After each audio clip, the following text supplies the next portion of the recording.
안녕하세요. 반갑습니다. 진목TV 브리지 교리문답 수업에 오신 것을 환영합니다. 이 과정은 기독교 입문 과정으로서 기독교에 대해 아무것도 모르는 분도 처음부터 기초를 다질 수 있습니다. 교재는 제가 직접 작성한 브리지 교리문답입니다. 이 책은 스위스 개혁파 신앙 전통과 현대 신학을 잇는 방식으로 구성되어 있는데, 구체적으로 스위스 개혁파 신앙을 제가 참고하긴 했지만 기독교 역사 속 전반적인 전통과 맞닿아 있습니다. 전 과정은 8개의 핵심 주제로 구성되어 있습니다. 선정된 8개의 주제들은 성경, 하나님, 예수, 교회, 믿음, 기도, 윤리, 하나님 나라 라는 이 전통 기독교 교리 교육의 주제들입니다.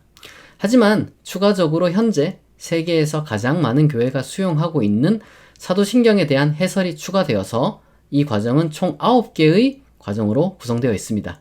8개만 들어도 충분하지만 끝까지 들으시면 더욱 좋습니다. 첫 번째 시간의 주제는 성경입니다. 하지만 간략하게 교육 목적과 목표를 짚은 뒤에 지금 보이시는 이 질문들에 대해 답을 하는 그런 시간을 갖도록 하겠습니다. 왜 입문 교육이 필요하며 목표는 무엇이냐? 우선 이제 교육 목적을 말씀드려야겠는데요. 교육 목적은 인류의 고등 종교인 기독교가 제공하는 삶의 행복과 의미와 힘을 발견하고 누리기에 있습니다. 인류의 고등 종교라 불릴 만한 종교가 여럿 있습니다. 기독교는 당당히 그 범주에 들어갑니다. 생각보다 많은 사람이 기독교에 입문을 하고서 제대로 교육을 받지 않아서 이런 것들을 발견하지 못하고 또 누리지 못하고 있어요. 저는 기독교가 주는 그 삶의 행복, 삶의 의미를 발견하고 실제로 그 힘을 여러분들이 누리시기를 진심으로 바랍니다. 이 입문은 바로 그 첫 단계가 될 겁니다. 인류의 고등 종교인 그 기독교의 힘을 온전히 8주 만에 누릴 수 있다는 얘기는 근데 아니에요. 이 8주간의 그 교육 목표는 전통부터 이어져 온 기독교 신앙 요소 전반을 간단하고 그러나 정확하게 이해하는 거기에 있습니다. 그런데 여러분, 기초라고 해서 너무 이렇게 가볍게 여기면 안 돼요. 왜냐하면 무엇이든지 기초가 가장 중요하기 때문입니다. 그리고 이 기초를 정확하게 파악하는 게 정말 중요해요. 비유를 하자면 이 헬스를 할 때 자세가 비틀어졌어요. 근데 이거를 중량만 자꾸 늘리면 운동이 되는 게 아니죠. 오히려 그 몸을 망치게 되는 거예요. 그래서 정확한 기초를 배우는 게 정말 중요합니다. 이 8주 그리고 추가적인 한 주를 더 플러스해서 이제 9주의 과정은 여러분에게 기독교의 기초 중의 기초를 가장 간단하면서도 그러나 가장 정확하게 제공할 것을 약속드립니다. 자, 그럼 본격적으로 시작하겠습니다. 성경이란 무엇입니까? 여러분, 이 질문에 대해서는 이렇게 답을 할 수가 있습니다.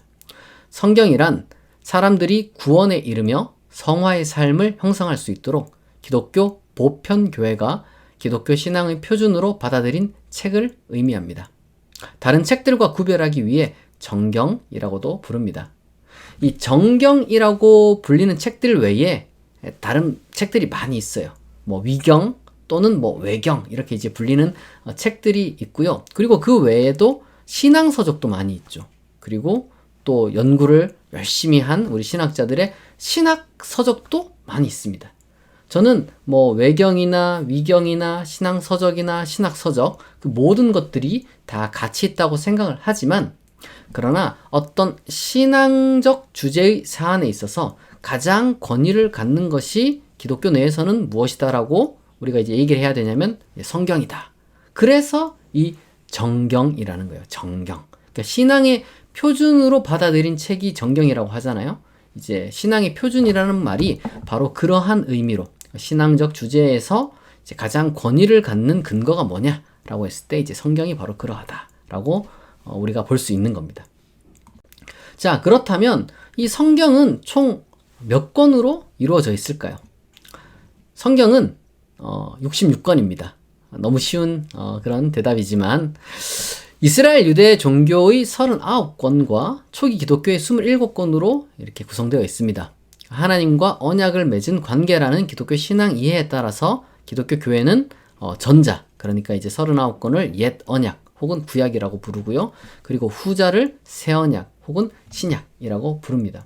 그러니까 이스라엘 유대 종교라는 표현은 제가 조금 정확하게 표현을 하려다 보니까 책에 그렇게 쓴 건데요. 그냥 여러분들은 쉽게 유대교 이렇게 이해를 하셔도 좋습니다. 그리고 이 언약이라는 단어도 교회에서 이제 자주 쓰다 보니까 익숙하게 이제 기독교인들은 익숙한 용어지만 이제 기독교 밖에 있는 분들은 좀 잘 안 쓰는 용어잖아요. 이거는 그냥 계약이다 이렇게 이해를 해도 크게 문제가 되지 않습니다. 구체적으로 성경 66권을 제가 한번 쭉 목록을 나열해 드릴게요. 먼저 구약에 해당하는 책들은 다음과 같은데 지금 제가 불러드리는 어떤 그 명칭과 순서는요. 개신교 일반에서 받아들이는 그러한 명칭과 순서입니다. 그러니까 유대교의 순서도 조금 다르고요. 그리고 똑같은 가톨릭의 어떤 그 한국 가톨릭이라도 이 표기법이 약간 좀 다릅니다. 그래서 여러분들이 그거를 좀 감안해서 요거를 봐주시면 되겠습니다. 창세기, 출애굽기, 레위기, 민수기, 신명기, 여호수아, 사사기, 룻기, 사무엘, 상하. 이게 상하로 돼 있어서 두 권으로 이제 우리가 카운트를 합니다. 계속해서 열왕기 상하, 역대 상하, 에스라, 느헤미야, 에스더, 욥기, 시편, 잠언, 전도서, 아가, 이사야, 예레미야, 에가, 에스겔, 다니엘, 호세아, 요엘, 아모스, 오바댜, 요나, 미가, 나훔, 하박국, 스바냐, 학개, 스가랴, 말라기. 이렇게 이제 구약은 이제 39권이고요. 다음으로 이제 신약은 마태복음, 마가복음, 누가복음, 요한복음, 사도행전, 로마서, 고린도 전후서. 이 전후서도 이제 두 권입니다. 전서와 후서. 계속해서 갈라디아서, 에베소서, 빌립보서, 골로새서, 데살로니가 전후서, 디모데 전후서, 디도서, 빌레몬서, 히브리서, 야고보서, 베드로 전후서, 요한일서, 요한이서, 요한삼서, 유다서, 요한계시록. 제가 한번 쭉 신약과 구약을 읽어봤는데요. 이 책들의 내용에 대해서는 브릿지 성경 공부라고 해서 지금 현재 진행하고 있는 이 브릿지 교리 문답 요 교리 교육 다음 단계로 제가 기획을 해 두었습니다. 인문 교육, 성경 교육, 종교 교육, 그리고 신학 교육 순서로 제가 전체 커리큘럼을 계획을 해 두었으니까요. 여러분들이 많이 기대해 주시고 잘 따라와 주시면 좋겠습니다. 중요한 것은 이러한 책들이 있다. 이거 여러분 기억해 주시면 될 것 같아요. 여러분들이 굉장히 궁금해 하실 것 같은데 그렇다면 정경 혹은 성경은 어떻게 결정되었습니까? 이렇게 이제 여러분들이 질문할 수가 있어요. 여기에 대한 답변은 이렇습니다. 16세기 종교개혁 이후 가톨릭과 개신교는 각각 제가 말씀드린 그 66권을 정경으로 인정했습니다. 그러나 정경에 속하는 책들은 이미 초기 기독교 공동체 시절부터 신앙을 위해 권위 있고 동시에 가치 있는 책들로 식별되어서 수용되었습니다. 따라서 어떻게 결정되었느냐라고 말하는 것은 내용과 그리고 전통에 따라 결정되었다라고 말씀을 드릴 수가 있겠습니다. 왜 이렇게까지 늦게 되었는지 조금 의아할 것 같아서 보충 설명을 드리면요. 그 먼 옛날 시대 종교단체 내에서는 책의 승인 개념이 없었어요. 그래서 공식적인 승인이라는 것은 실상 16세기 종교개혁으로 인해서 이제 기독교의 분리가 대대적으로 이루어지면서 서로 다른 조금 더 이제 거칠게 적나라하게 얘기하면 서로 대립하는 기독교 종파들의 정체성 결정과 더불어서 이게 중요해졌거든요. 개신교는 66권의 정경만을 인정을 했고 가톨릭은 66권의 정경과 더불어서 소위 제2정경이라고 불리우는 구약 외경을 인정을 했는데요. 그 구약 외경이라 하면 정경 66권에는 들어가진 않지만 초기 기독교 내에서 종종 인용되던 그런 책들이 바로 구약 외경이다 라고 생각하시면 되겠습니다. 중요한 것은 가톨릭이든 개신교든 결국에는 이 66권이 기독교 신앙의 표준이다 라고 이렇게 이제 공식적으로 인정을 했다는 것이죠. 성경은 누구에 의해 그러면 어떻게 쓰였을까요? 많은 분들이 여기에 대해서 이제 이런저런 이야기들을 많이 듣겠지만 제가 정확하게 말씀을 드리겠습니다. 우리는 성경의 내용을 전승한 사람, 그 다음에 성경을 직접 쓴 저자, 그리고 성경을 이제 모은 수집가, 그리고 이제 성경을 편집한 편집가들이 누구인지 정확하게 알 수는 없습니다. 비록 우리가 전승자들, 저자들, 수집가들, 편집가들이 누구인지 정확하게 알 수는 없지만 이 성경이라는 것은 영감받은 사람들의 말과 글의 기록과 수집과 편집 과정을 거쳐서 쓰였다라고 고백을 합니다. 우리는 성경의 저자들을 거의 다 몰라요. 아마 가장 정확하게 알 수 있는 사람은 바울 정도일 것 같은데요. 이것에 대해서도 제가 자세한 내용을 성경 공부 단계에서 말씀을 드리도록 하겠습니다. 그렇다면 여러분들이 이걸 또 궁금해 하실 것 같아요. 영감 받는다는 것은 그러면 어떤 뜻입니까? 영감 받는다는 것은 마치 예술가가 창의적인 생각이나 감정에 사로잡히듯 하나님에 대한 경험과 진리에 감동받는 것을 의미합니다. 이 영감이라는 이 표현은 우리말로 번역이 된 건데 성경에서 직접 사용된 것을 좀 직역을 했다고 해야 될까요? 디모데 후서 3장 16절 이 신약 성경에 가면요. 테오프뉴마토스라고 해서 이게 성경 전체를 통틀어서 딱 한 번 사용됐어요.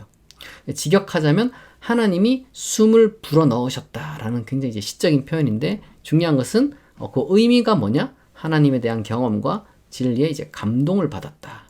그런 사람들이 이제 이렇게 책을 썼고 그것이 우리 기독교 신앙의 표준이 되었다라고 이렇게 여러분들이 알고 계시면 되겠습니다. 성경은 어떻게 해석되어야 될까요?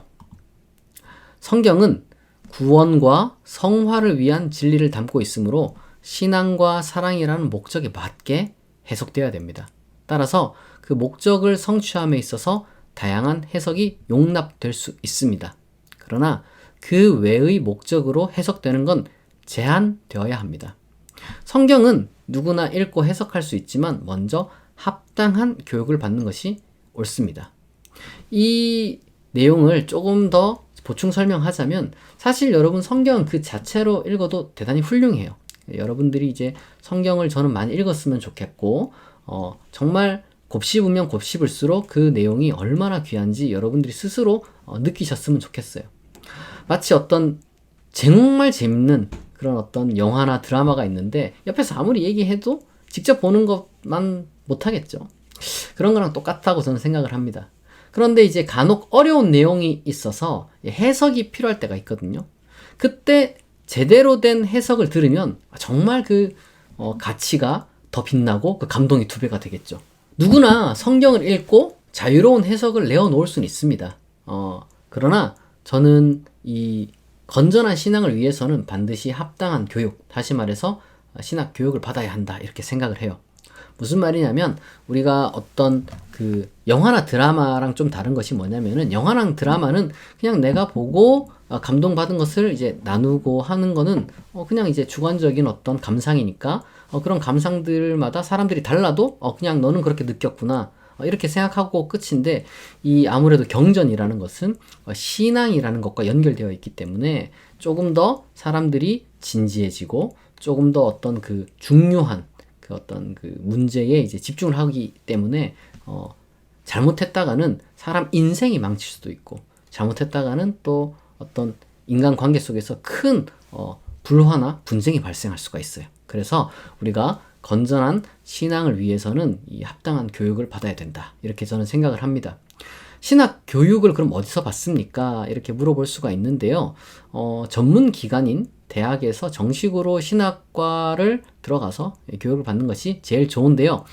근데 이제 누구나 또 다 그렇게 할 수는 없으니까 그것이 힘들다면 학계에서 검증된 신학 교과서를 중심으로 공부하는 것이 가장 좋습니다. 여러분들이 이걸 잘 기억하셨다가 신학을 내가 공부를 하고 싶다. 그러면은 신학과를 간다든지 아니면 내가 학교 가는 건 조금 과한 것 같다. 그러면은 교과서를 중심으로 여러분들이 공부를 하는 것이 정말 좋다. 제가 이렇게 말씀을 드리겠습니다. 자, 오늘은 여기까지 하도록 하겠습니다. 경청해 주셔서 진심으로 감사합니다.